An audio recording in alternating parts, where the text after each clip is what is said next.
Nigeria of your dream? Well, I see a Nigeria devoid of religious and ethnic bigotry, a nation free from corrupt practices and communal conflicts, but where equity, justice and peace become the order of the day. Now, this can only be achieved when national core values are activated.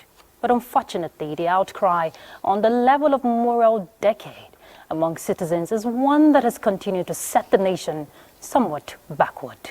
In a bid to flip the narrative, the federal government has come up with an initiative, the National Values Charter, a blueprint and policy designed to bring back the forgotten core values, norms, and revive the patriotic spirit of all citizens to unite the country with shared aspirations and restore a sense of pride. In rebuilding the nation's value system, the citizens must play significant roles in recreating a new image of the country, which requires the reawakening of national core values. Just as leadership is critical in this perspective, citizens have an active role to play to make this values charter come alive. With the steps the federal government has taken to restore national values, what is expected from the citizens?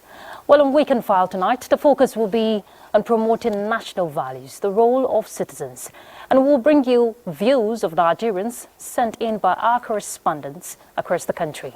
Our guest is Professor Abun Den, Vice Chairman of Committee on Charter Values. Welcome to Weekend File. I'm Ruth Aguele. Thank you very much for joining us. First, we'll begin with the news.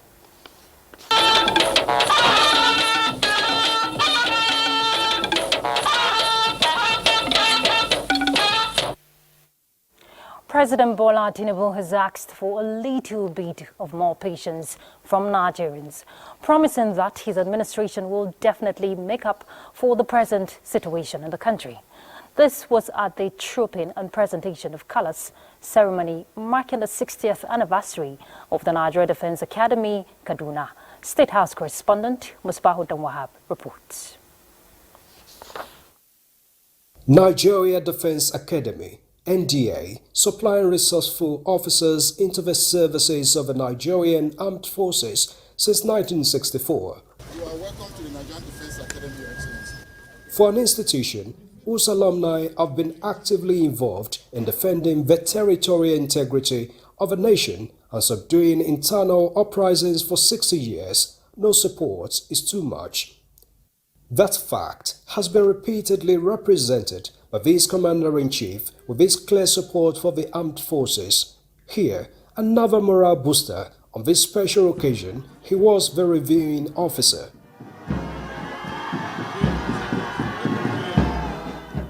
The parade parties would certainly not disappoint on this special day with their performance.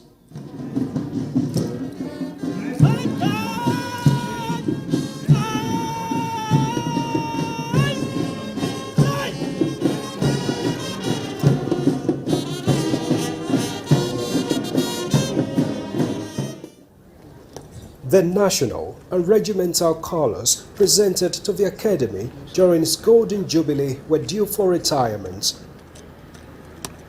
And another milestone heralded as the new ones for the Diamond Jubilee were unveiled, consecrated, and then presented by President Bola Tinubu. The President commended the Academy, whose service and product, as he acknowledged, have positively impacted on the image of the nation with contributions to peace and stability both within the nation and on the continent. The government is fully aware of the services and sacrifices that members of the Nigerian Armed Forces have continued to render across the length and breadth of this country, especially in face of daunting challenges. We as a government will continue to accord priority to the needs of armed forces to enable the military to play its constitutional role without let or hindrance. While assuring that his administration will continue to push for the economic prosperity and development of the country, he urged the military to continue with their role of protecting the nation and its democracy. You are all aware of the undemocratic political purges that have swept across the Sahel francophone countries in West Africa and Central Africa. I urge you to continue to play your constitutional role of safeguarding the territorial integrity of Nigeria, our fatherland. You have shown any acts that are inimical to the well-being of our nation, are acts which can destroy the gains of democracy, which we have enjoyed in the last 20 years. While the relative peace we have been able to secure recently is worthy of celebration. But we must remember that the war is not over yet until every parcel of land held by the enemy of peace is held accountable and Nigeria is free of terrorism and banditry. The Nigeria Defense Academy, established in 1964, is an adaptation of a pre-colonial Royal Military Forces Training College which became Nigerian Military Training College upon independence in 1960.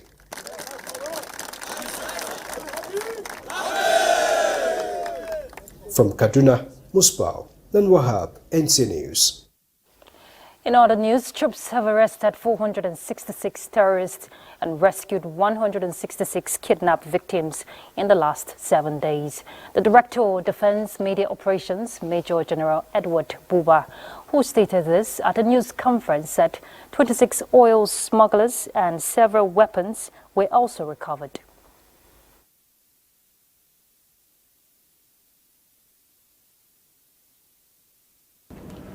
During the week under review, troops neutralized 105 terrorists and arrested 140 of them. Troops detonated improvised explosive devices in Kukawa local government area of Borno State, and they arrested terrorist informants and collaborators in Damboa local government area of Borno State. One thing that should come to mind is the fact that counterinsurgency is not a sprint.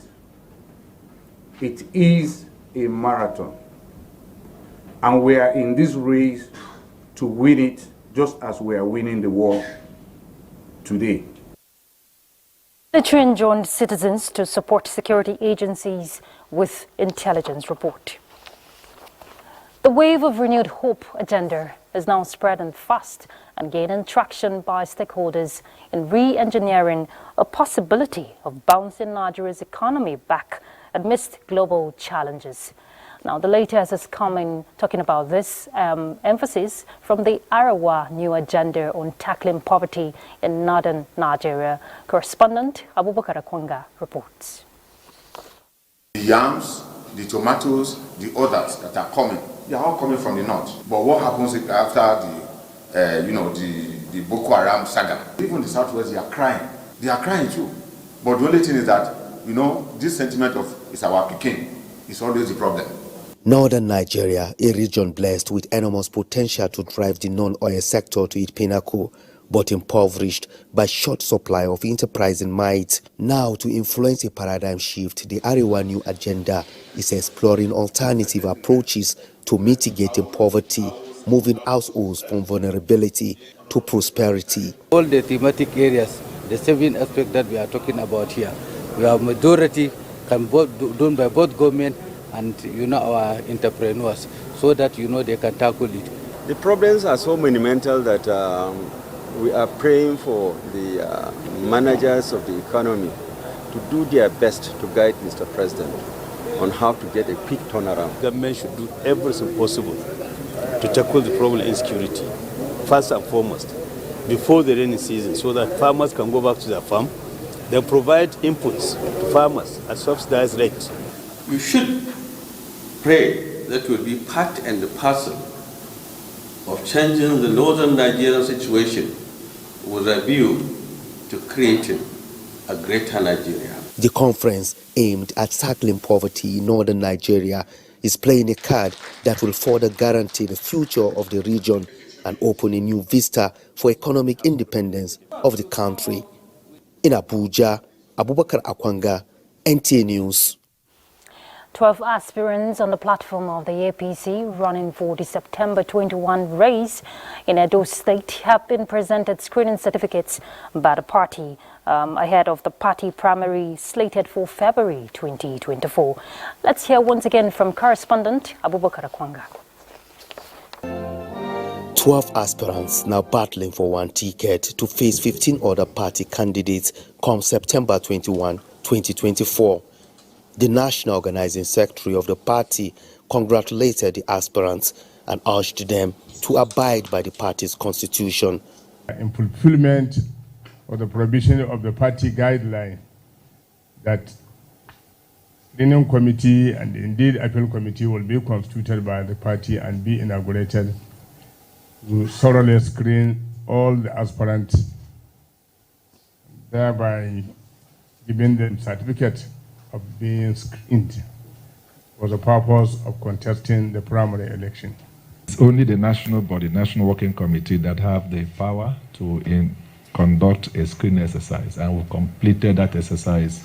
The next would then be the Delegates Congress, which will be conducted on Monday. A job well done. I also thank the Screening Committee for doing a great job. We are indeed very happy. APC says it will continue to galvanize support of the people in the one-road task of rescuing Edo economy from further depression. In Abuja, Abubakar Akwanga, NTA News. To ensure mutual working relationship and align efforts for effective oversight of the Nigerian banking sector, the Nigerian Deposit Insurance Corporation, that is NDIC, and the Senate are working out areas of collaboration at a stakeholders' retreat with the theme, Deepening Deposit Insurance Knowledge for Effective Legislative Functions. The NDIC believes deliberating on the same page will fast-track implementation of specific policies. Joel Popola reports. Just like the NDIC has a constitutional mandate to protect depositors' funds domiciled in several banks, the Nigerian Senate is equally empowered to act in public interest through its oversight functions. This maiden retreat of the Senate Committee on Banking, Insurance and Other Financial Institutions and the NDIC, according to the Managing Director and CEO Bello Hassan, is to promote a seamless working relationship and guarantee a sound and stable financial system to achieve the renewed hope economic agenda. The Managing Director notes that deposit insurance system plays a pivotal role in attainment of financial system stability, and a robust legislative framework to strengthen the corporation is therefore germane. We recognize the Senate as one of our critical stakeholders, and that is why we decided to engage them to have this retreat so that we can deepen their understanding of deposit insurance practice as being practiced by NDIC, so they can appreciate what we are doing and come in to see where they can support us. Chairman Senate Committee on Banking, Insurance and Other Financial Institutions, Senator Adetokunbo Abiru, commended the NDIC for its effective surveillance and supervision, which has increased confidence of Nigerians in the financial sector.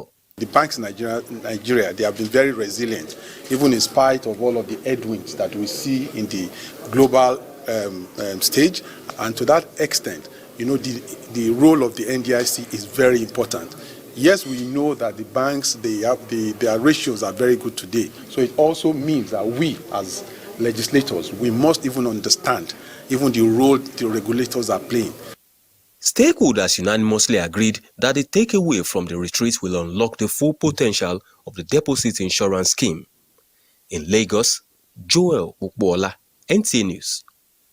A look at the agri sector. The European Union has pledged to work with the Nigerian Ministry of Agriculture and Food Security in the areas of capacity and exchange of ideas in improving yield and livestock development. The Union will also assist Nigeria in having a stake in the EU commodity market. This This was actually the discussion between the EU representative in Nigeria and the Minister of Agriculture. Musa Baba Aliyu will tell us more about that. Samuel Isopi is the European Union ambassador to Nigeria and the Economic Community of West African States, ECOWAS. Understand how important it is. She is at the Ministry of Agriculture and Food Security to discuss the existing partnership between the EU and Nigeria in the area of agriculture. She announced that the Union has already rolled out 87 million euros to assist in food security development in the country. Of course, in a country like Nigeria, agriculture is even more important for the development of the country, the diversification of its economy, food security, and also to create jobs, especially in some parts of the country where this is particularly needed. So we are very proud and very keen to strengthen our collaboration with Nigeria on those sectors. Minister of Agriculture and Food Security Abubakar Kyari says recharging Lake Chad will go a long way in addressing food insecurity in the country and appeal to the European Union to fulfill its earlier pledge. Now it's at 10% of its initial size. So if we can at least achieve 50% of its initial 50, at least 50, within the shortest possible time, that will impact on the lives of almost 40 million people. Similarly, the Minister of State for Agriculture, Aliyu Sabi Abdullahi, hosted the Japanese ambassador to Nigeria. The discussion focused on the Japanese international cooperation intervention in Nigeria, with Japan pledging to expand the support to cover fisheries development. Wicket lifting machine, and these are all very important areas of intervention that will have up to 3 impacts: job creation, environmental remediation, and also income generation. Japan has over the years invested in the Nigerian rice and vegetable production value chains. Musa Baba Aliyu, NTA News. As the federal government strives to address challenges confronting the country, Vice President Kashim Shatima says the celebration of the Maulud calls for renewal of commitment to service by leaders at all levels. He stated this at the 124th anniversary of the Sheikh Ibrahim Al-Kaulaiki and the 38th National Maulud in Abuja. State House correspondent Abdurrahman Jibrila reports.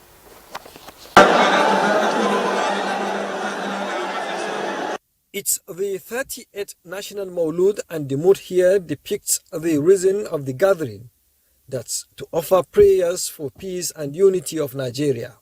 Nigeria's Vice President Kashim Shatima titled his message Serving Humanity and went deeper in reminding leaders of their responsibilities as aptly captured in the teachings of the Holy Prophet. Whether in times of celebration or challenge, unity of the leaders of any group becomes the power of positive change.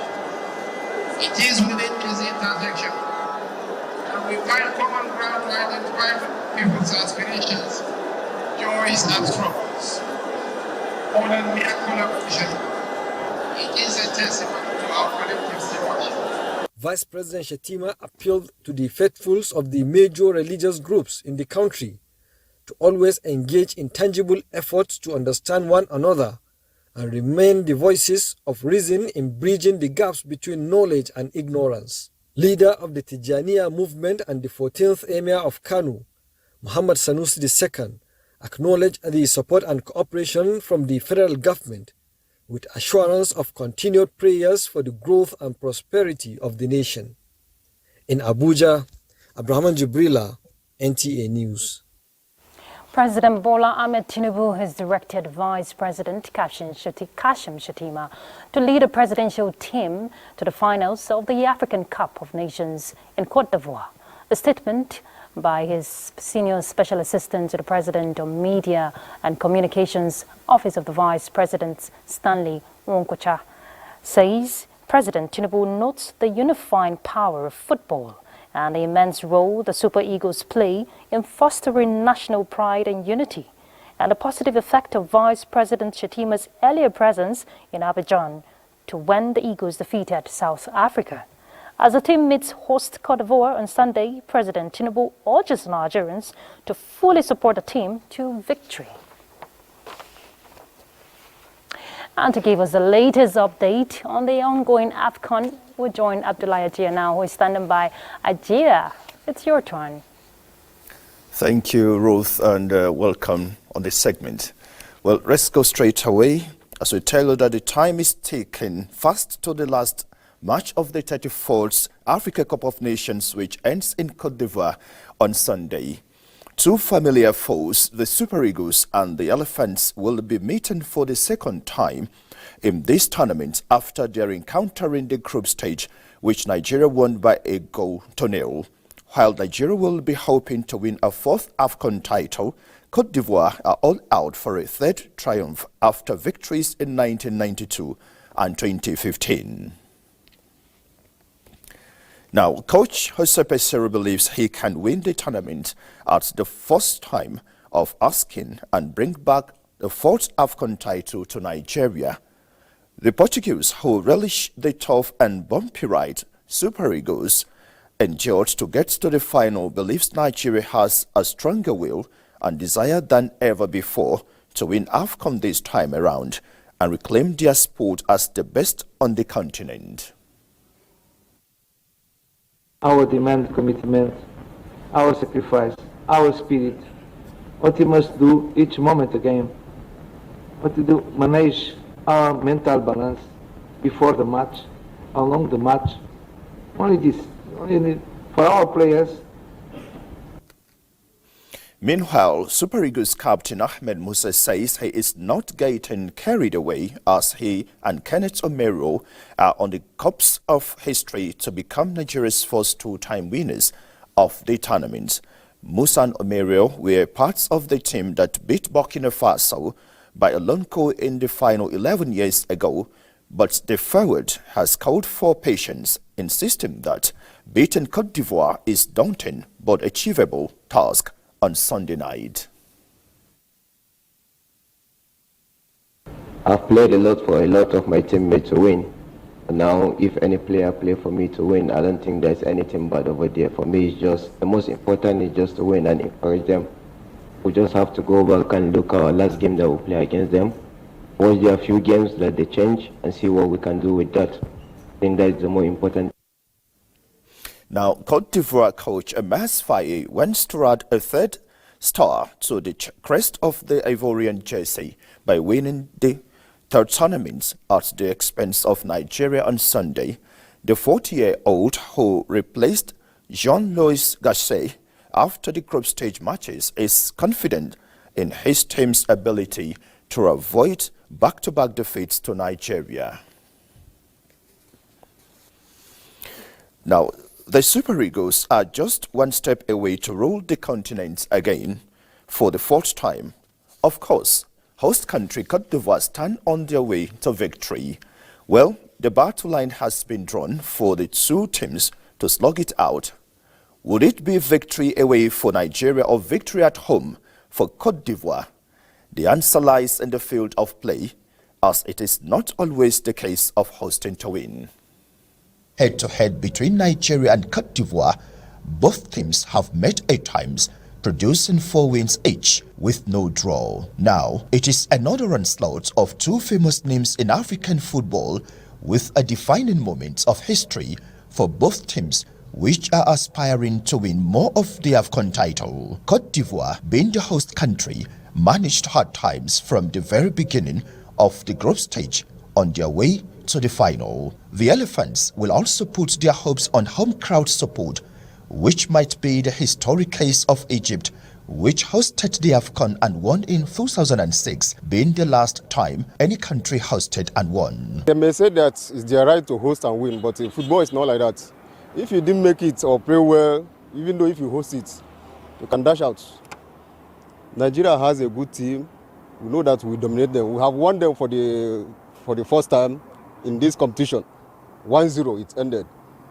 Definitely, we are going to dominate them and maintain the zeal which we used for the first match. In football, you must not host competition and win, as far as I'm concerned, because the whole God of soccer. I'm seeing Nigeria winning the AFCON by the special grace of God. For the Super Eagles of Nigeria, who will be going out against all odds, they will have to remain focused, resolute, and will be counting on their experiences in the continental showpiece to emerge victorious. I'm advising them to be hard-working as usual.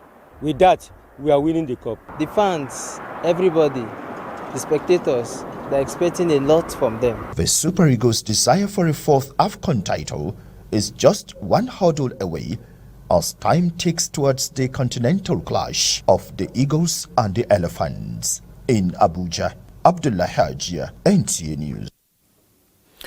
Now, the penultimate match of the tournament is ongoing between South Africa and the Democratic Republic of Congo to determine the third place team. Action is live on the network service of the NTA, and as it stands, is still goalless between the two teams. It's back to Ruth for the rest of Weekend File. Thank you very much, Ajia. And of course, you know, football is something that reminds us of our patriotism. And in solidarity, on Weekend File, the conversation is promoting national values, the role of citizens. You don't want to miss out on that. We'll begin that after the break. Welcome back. We'll begin our conversation on promoting national values, the roles of citizens, but we'll take this few reports against the backdrop of recent moves to reaffirm the faith of citizens and the prospects of a great future for their nation, Nigeria. Calls have been made for both the leaders and the led to return to the cherished values for country as a panacea to galvanizing the national spirit. In this report, Salihu Gwanera examines if prospects, benefits, potential of promoting the National Values Charter adopted by the federal government not too long ago. Efforts are being intensified by various stakeholders, ensuring that citizens benefit from the programs of the Renewed Hope mantra. The Ministry of Information and National Orientation, with a core mandate of national reorientation, is on the path of national rebirth through the National Values Charter with compelling answers to conduct that are strengthening the collective existence of Nigerians. Details of the National Values Charter will be made public upon inauguration by President Bola Tinubu, but available information so far shows that the proposed document intends to appreciate Nigeria's existence since 1914 as an asset, while providing answers to questions of identity based on ethnic, linguistic, and cultural differences. From the draft report by the Values Review Committee, the National Values Charter contains 7 core promises of the Nigerian state to the citizens and 7 commitments of the citizens towards their country. On the issue of orientation, our government should begin to give attention duly to the area of disciplinary measures. So much of impunity is the key reason why we have insecurity prevailing and people doing things the way they like. They should come to the grassroots and listen to us as Nigerians. Speak language that the people will understand. It's not everybody that can speak English. If I'm a Yoruba man, somebody from Yoruba should be able to come and communicate with us and tell us what they have in store for us in the future. If I'm from Hausa, the same thing, we have people that can communicate. We want to see actions. Visit from state to state. Do the campaign. We are ready here. And we are praying for the government. Let the government do the right thing. These core national values promise to help citizens evolve into united people with shared aspirations and a sense of nationalism and pride.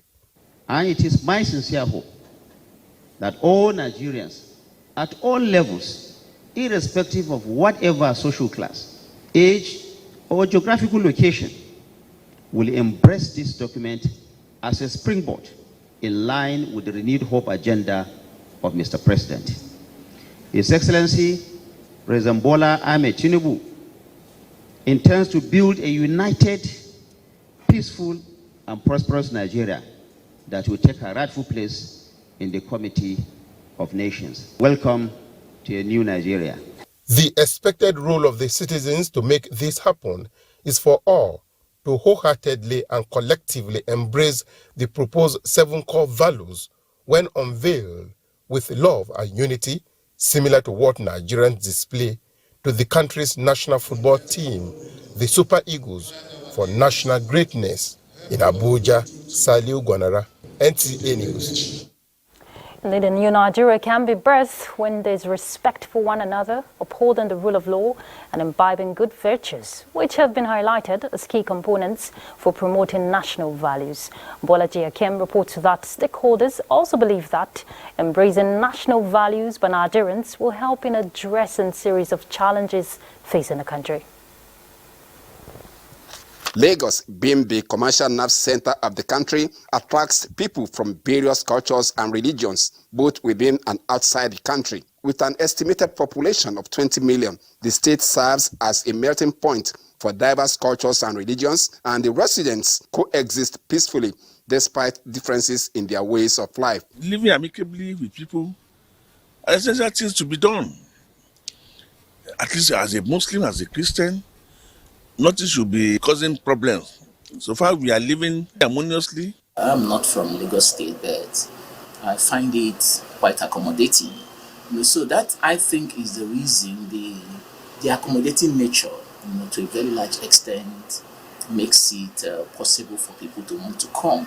We are of the same country. We cannot take one tribe away from the other. Discipline, honesty, hard work, accountability, and love are some national values which stakeholders believe will strengthen coexistence between various ethnic groups in the state. We should be able just to encourage ourselves, be able to speak to one another and bring up those values that are there during our forefathers' time. Respect for elders, respect for the rule of law, doing things the proper way. These things have always been with us. If you have the human dignity, will make us not to engage in acts such as kidnapping and acts such as banditry and other robbery and so on. Those are terrible acts. When you have human dignity, you won't do that. Provision of a robust educational system that emphasized national values and promotes shared identity, stakeholders say,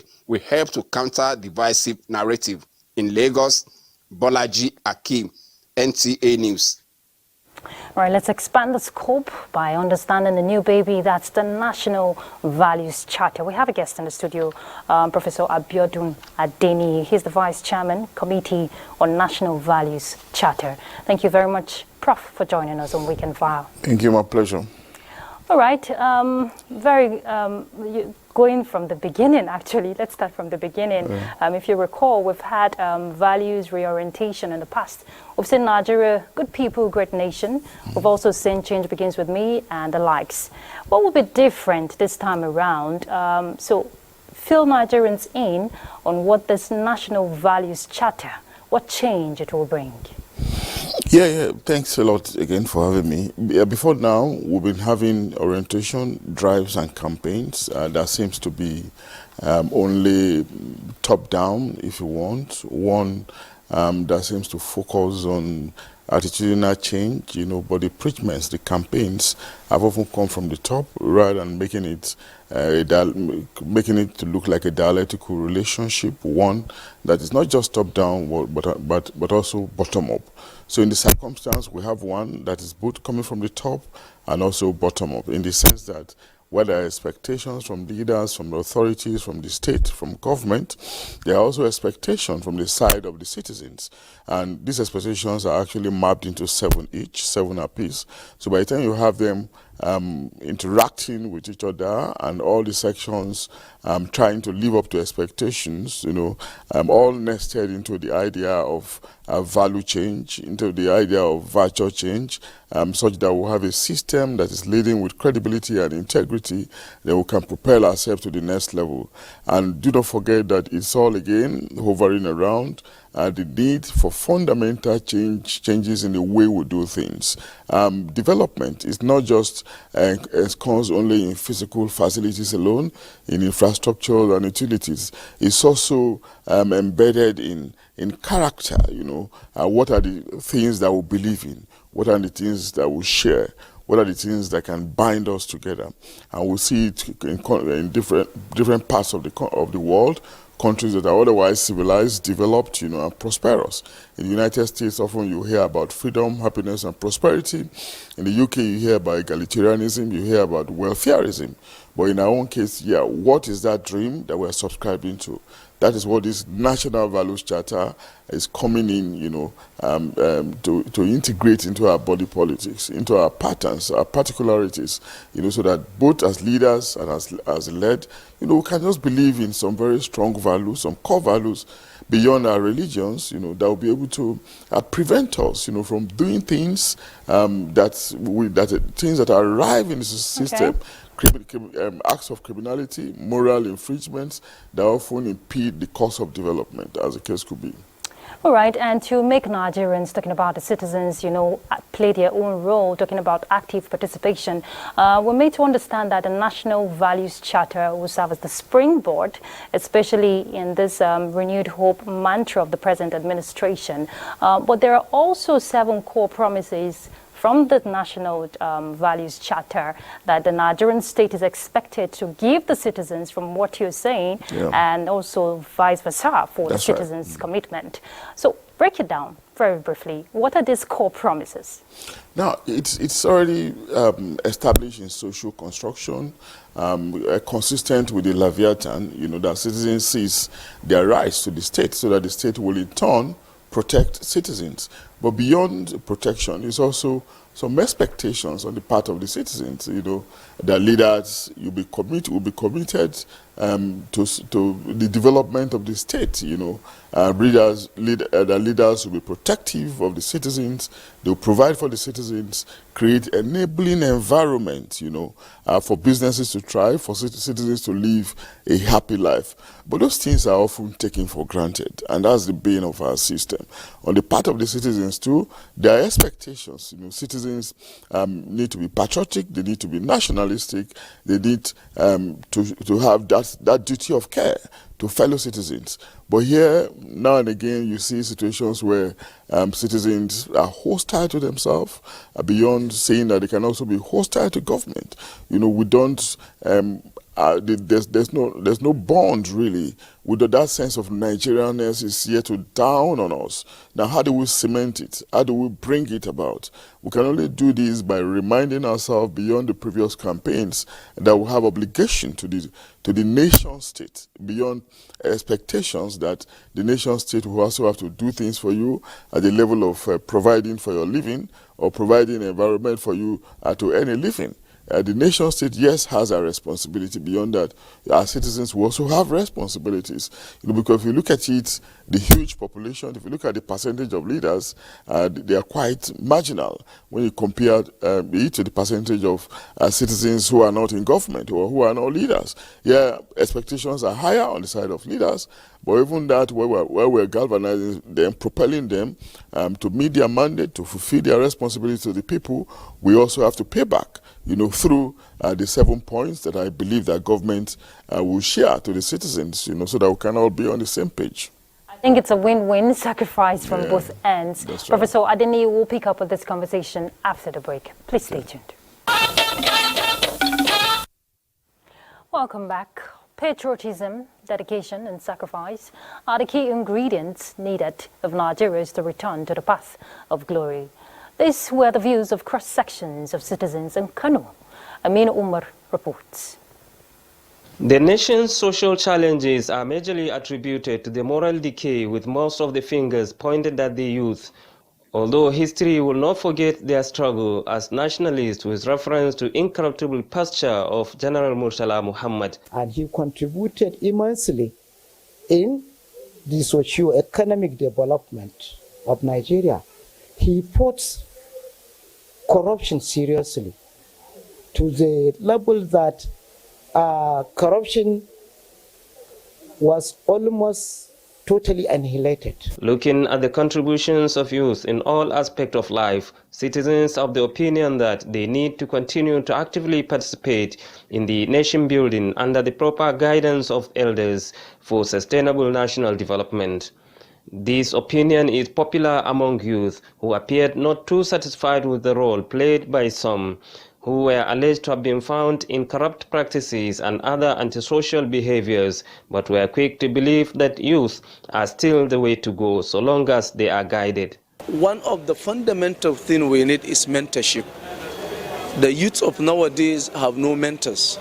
We only think we want to end up today or tomorrow, become governors, House of Reps, senators, and so on, but it doesn't work that way. There is a need for awareness, orientation, a teaching of nationalism right from secondary school level of our youth, of our children, to come up with that in our hearts, that Nigeria, it belongs to us. To get it right, citizens are of the view that the nation's culture and norms needed to be worked on to achieve the best result.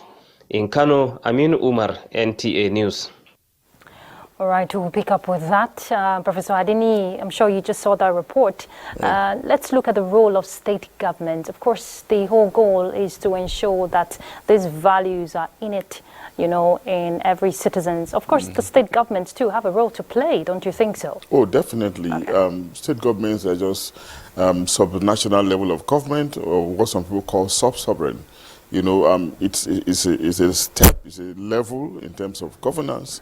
And if the federal government is embarking on a campaign, it is just taken for granted that they should key in, especially when that campaign is a noble one that is dignifying, one that is, you know, at the core of national development, you know, because a man is nothing without character, without attitude, without behavior, without some good level of culture, you know, good subscription to something that people will see and be able to emulate.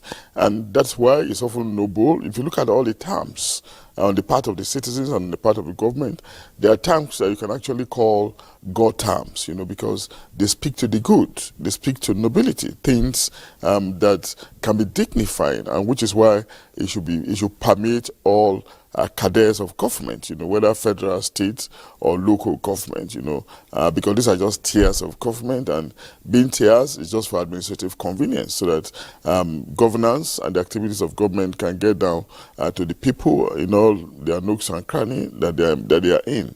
And against that background, we cannot discount the part of state government, the part of local government in any campaign that is national, as the case could be. Strategies, you know, will be deployed to ensure this awareness, the campaign for this national values charter, not leaving out the grassroots level to, you know, breed that attitudinal change amongst citizens. Very briefly as we round up. Yeah, I want to believe that we were privileged to be in a committee. We've submitted our work, and I want to believe that, you know, the government has appropriate machinery to, you know, to deploy the themes of the campaign, you know, using all networks, all channels possible. Remember that we're in an age of increasing gains in communication. The networks are there, you know, for government to harness, to get to everyone. But beyond also saying this, beyond this also for government or for leaders, you know, to also provide good examples, you know, so that the citizens will key in easily. You know, our citizens are largely disillusioned in most cases. They are distraught. But for them to key in easily, if they see good examples on the part of leaders, it becomes easier, you know, for them to be part of the campaign. Because we need this kind of campaign to mitigate or to reduce the level of the high level of criminality that we're presently registering in our system. But I want to trust that for coming out with the charter at all, for thinking about it at all, that the government is serious through the machinery of its agencies, national orientation agencies, Federal Ministry of Information, as the case could be. I want to believe they are serious, and because they are serious, we can only invest our hope in the process, trusting that when the campaign begins, it will succeed at the end of the day. No doubt the National Values Charter has been born. And we only hope that with dedication and sacrifice, it will thrive. Thank you very much, Professor Abun Den. He's the Vice Chairman, Committee on National Values Charter. Thank you for your time on Weekend File. My pleasure. All right, we'll take another break. Please don't go anywhere. Welcome back. And just before we go, let's find out how tomorrow's weather will look like. Good to have you join us. Dry, sunny and hazy atmosphere is expected to persist across the northern parts of the country. However, moderate dust should prevail across the central cities as well as the inland cities of the south, while patches of cloud with sunshine intervals are expected across the coastal cities with chances of evening thunderstorms to parts of Rivers and Bayelsa State. Air quality is still unhealthy across the country and very unhealthy over parts of Kaduna, Zamfara and Plateau State. And that's our bit from here. I'm Sefia Hassan. Thank you for watching.